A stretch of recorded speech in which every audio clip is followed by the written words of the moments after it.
Olá, hoje é segunda-feira, dia 30 de março, começa agora o Panorama. E é hora de você se atualizar sobre o principal assunto do mundo neste momento, a pandemia do coronavírus.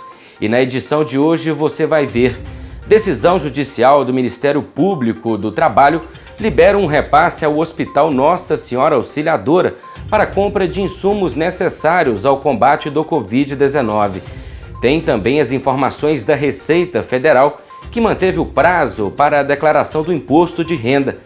E vamos falar sobre a situação dos supermercados durante a pandemia. Você vai ver uma reportagem especial sobre o assunto, trazendo o relato de um empresário do ramo. Como famílias de pessoas com transtorno espectro autista estão lidando com a nova rotina por causa do coronavírus? O Panorama ouviu uma mãe e uma especialista sobre o tema.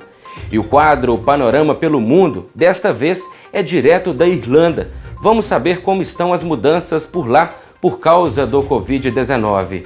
O Panorama está no ar.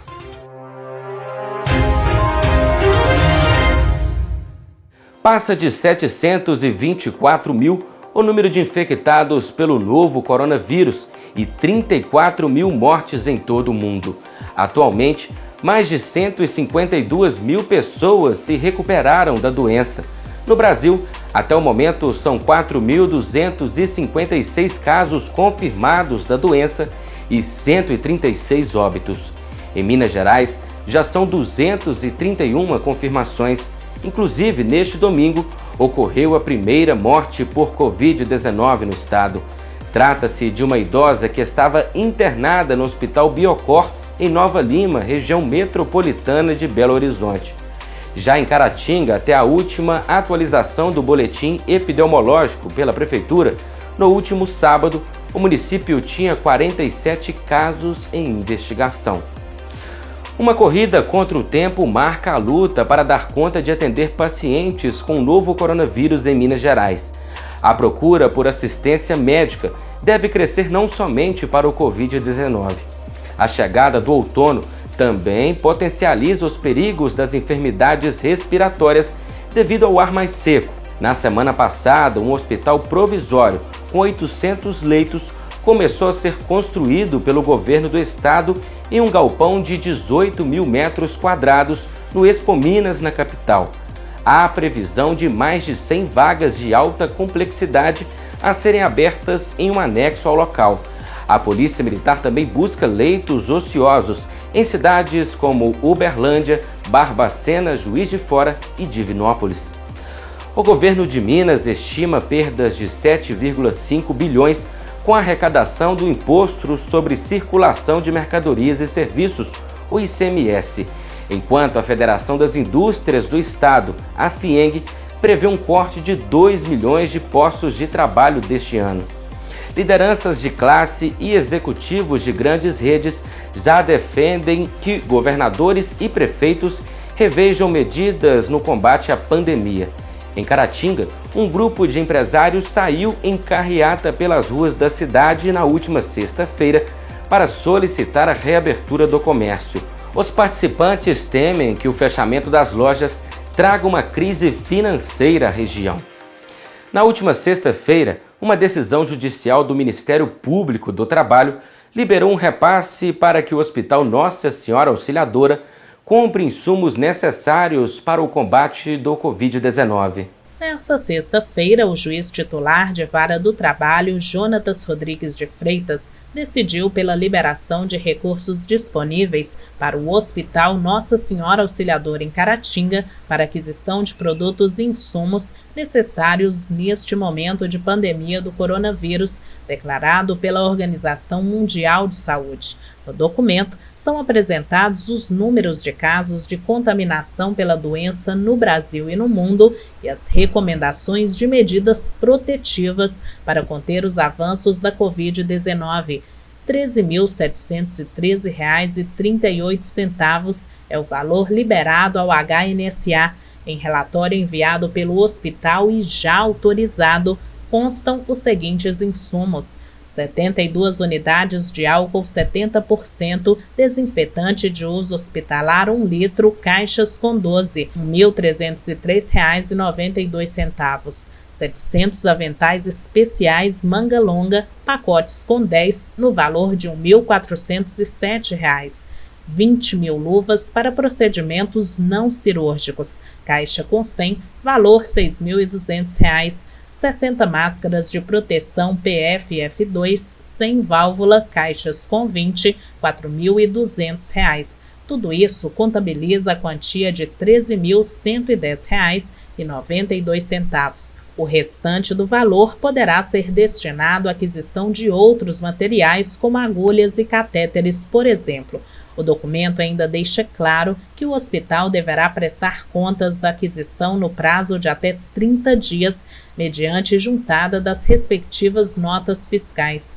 A origem do crédito se refere a um termo de ajustamento de conduta, um TAC, firmado com o Ministério Público do Trabalho em Coronel Fabriciano, no qual o executado assumiu algumas obrigações e não cumpriu.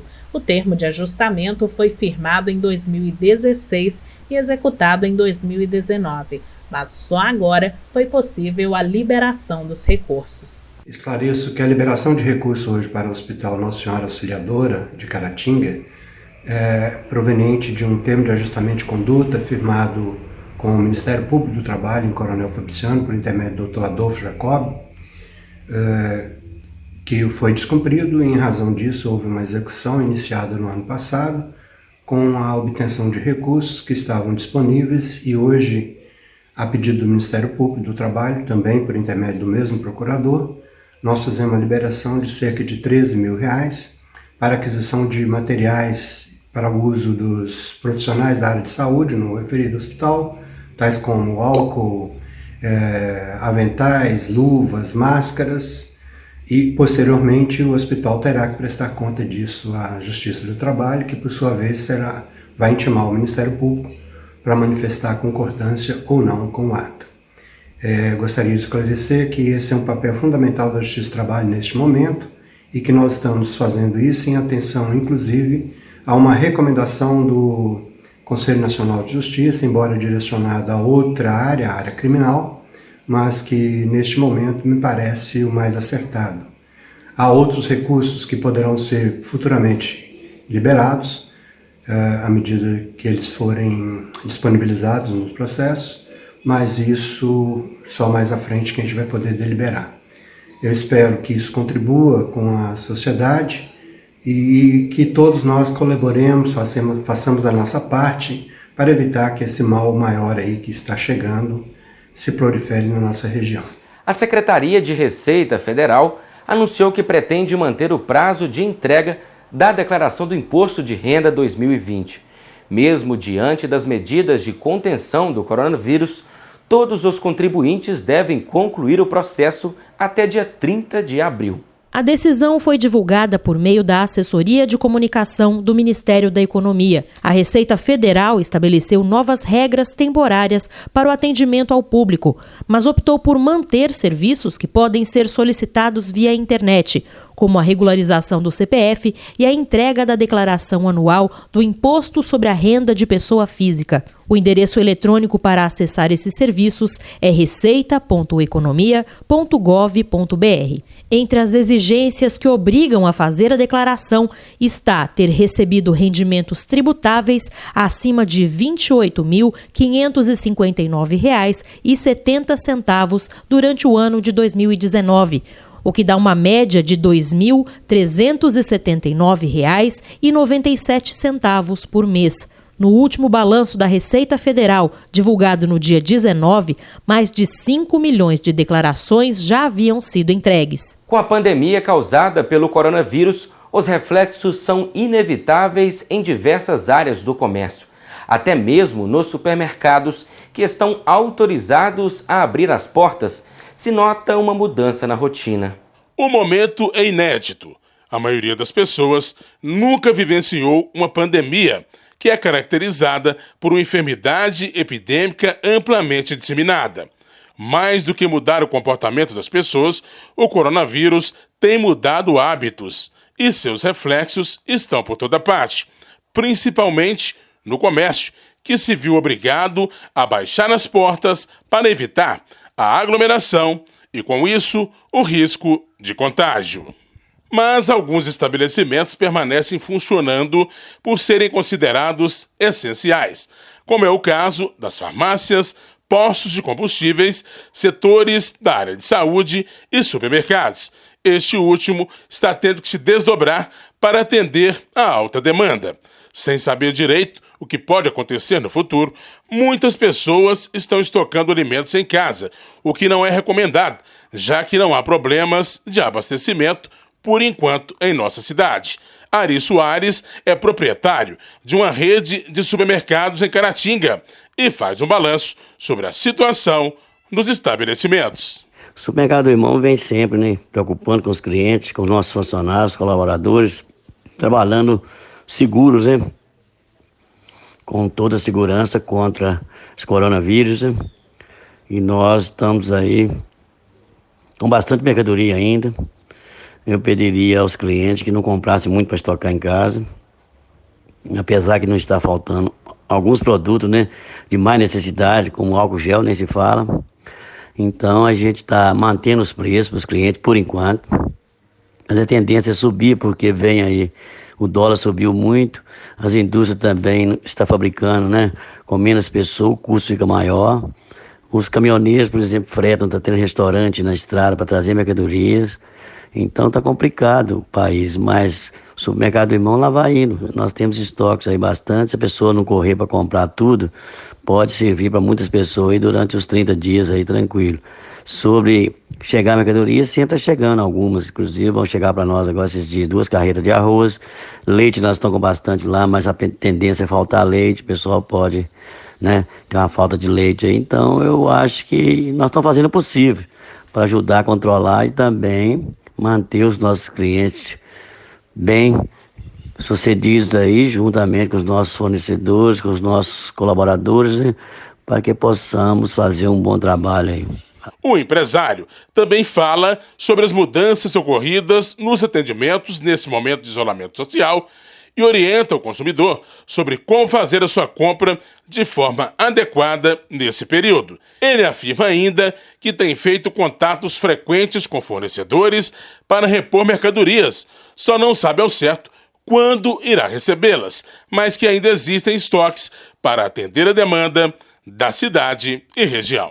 Ainda que este momento cause muita apreensão, por não se ter certeza do rumo da pandemia no país, é importante que a população atenda à orientação de não comprar de forma exagerada, estocando comida em casa. Mudou muito, o fluxo de gente diminuiu, nós estamos recebendo lá 30 pessoas por vez, nas lojas maiores, as menores 15 pessoas, né? Entra as 30 pessoas, sai 3, sai 5, entra 3, entra 5, e assim por diante. E nós estamos mantendo os preços. Então eu acho que não precisa muita correria não, e nem comprar muito para estocar. O consumidor tenha consciência, paciência, né, para que compre aquilo que for necessário e sem muito estoque, né, para que não falte para os outros futuramente que vão receber lá para o dia 5, 6, né. Depende das indústrias, depende das carreteiras, estradas, algumas fronteiras fechadas. Por exemplo, a Argentina fechando com o Brasil, não tem como sair o trigo da Argentina. Talvez pode faltar o pão francês. Então isso eu não posso falar o que vai acontecer. É quase normal, nós estamos comprando via WhatsApp, internet e estamos comprando. Agora se vai chegar, como eu disse, não sei se vai chegar ao nosso destino. O jornalismo do Panorama continua recebendo vídeo de pessoas ao redor do mundo. Todos contam a situação que estão vivenciando diante da pandemia do coronavírus. Hoje, vamos mostrar um relato direto da Irlanda. Veja só.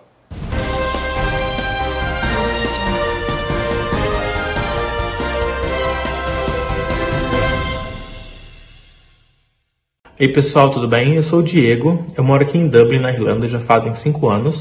Estou fazendo esse vídeo para contar para vocês um pouquinho sobre os casos do coronavírus aqui. O governo ele já colocou várias medidas em prática, né, para a distância social, maioria das empresas foram fechadas, onde os funcionários foram enviados para trabalhar de casa. Então, por exemplo, eu estou trabalhando de casa já fazem 2 semanas. As instituições educacionais, por exemplo, foram fechadas também já há 2 semanas, mas ontem o governo colocou uma extensão nesse prazo para até o dia 20 de abril. Então, assim, a gente vê esse avanço dos casos aqui, mas o governo está trabalhando muito com a população nesse sentido, principalmente da distância social, principalmente para manter as pessoas em casa, para que o vírus ele não avance mais. Por que o avanço ele foi tão rápido, por exemplo, aqui conosco? Não só por estar muito perto do epicentro, está fazendo parte, do epicentro europeu da pandemia, mas levando o caso também de que no começo, as fronteiras europeias elas estavam todas abertas e viajar aqui é muito fácil, Viajar aqui realmente é um pouco barato, comparando com outros países. E também isso se trata de regiões turísticas. Então, assim como na Itália, na Espanha, na França, o número de casos é muito alto, porque eles demoraram um pouco, falando aí no sentido de fechar as fronteiras. A mesma coisa aconteceu aqui. Os primeiros casos que foram confirmados, os primeiros 35 casos na época, assim no início que foram confirmados, foram casos de pessoas que viajaram da Itália aqui para a Irlanda. Bom, eu acho que é isso. A gente continua aqui, de casa, trabalhando todo mundo de casa, acompanhando as notícias e esperando que essa fase passe aí para todo mundo. Desejo tudo de bom aí para o pessoal do Brasil e espero que vocês também se mantenham protegidos, se mantenham de casa, cuidando da sua família. Tira um tempo para vocês, porque também é importante a gente cuidar, da nossa mente, principalmente nesses momentos mais difíceis. Beijo, valeu! Autistas não estão no grupo de risco do Covid-19. Mesmo assim, este novo cenário gera preocupação aos familiares de pessoas com esse transtorno. A mudança de rotina, por exemplo, ocasionada pelas medidas de segurança, como ficar em isolamento, pode ser bastante problemática. É preciso passar com sabedoria por este momento.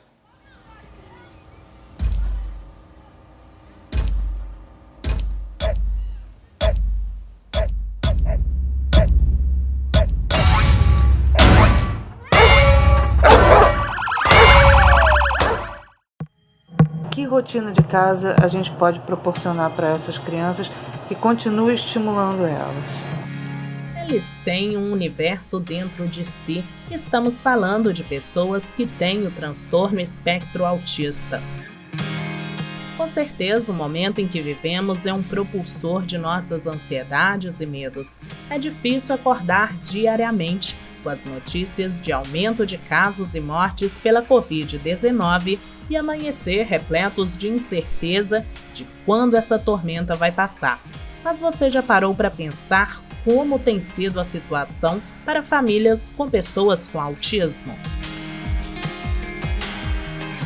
O momento é de união, partilhar experiências é fundamental e foi justamente por isso que a pesquisadora e palhaça Cristiane Munhoz, que mora em Laranjeiras, no Rio de Janeiro, aceitou o convite do jornal Panorama e veio contar como tem sido a rotina com a filha autista, a Sofia, de 12 anos. A diminuição geral dos estímulos, justamente pelo fato do confinamento, quer dizer, a gente está mais em casa, então o próprio espaço de convivência dela tem diminuído, principalmente os sonoros, por conta de ter muito menos gente na rua, muito menos carro passando, tem diminuído a ansiedade dela. A Sofia escuta 6 decibéis a mais e isso tem mantido ela um pouco mais equilibrada, e o que está ajudando muito em estabelecer uma nova rotina de algumas atividades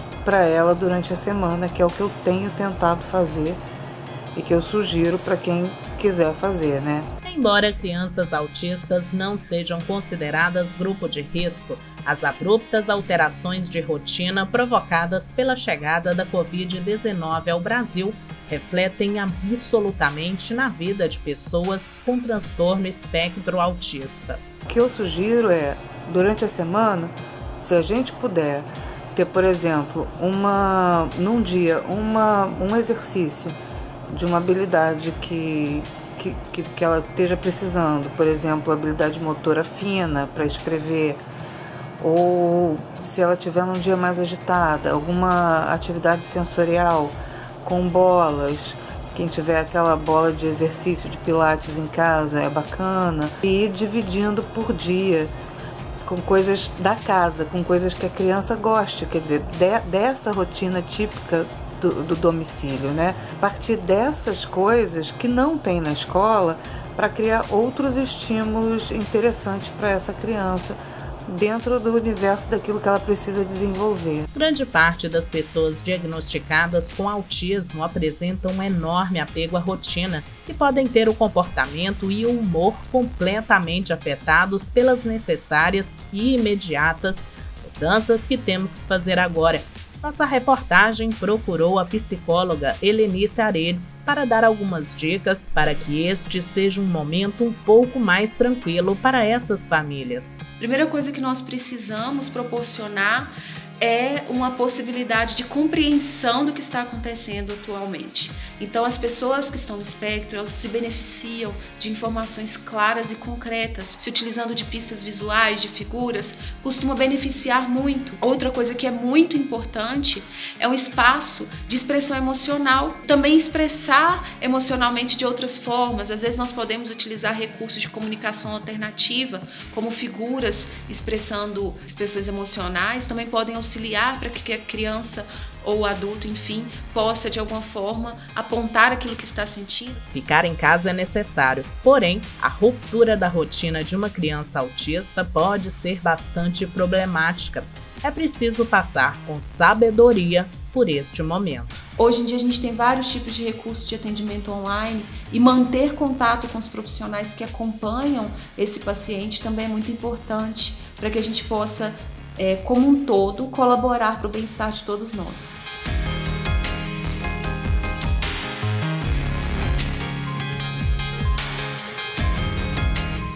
E a edição de hoje está chegando ao fim.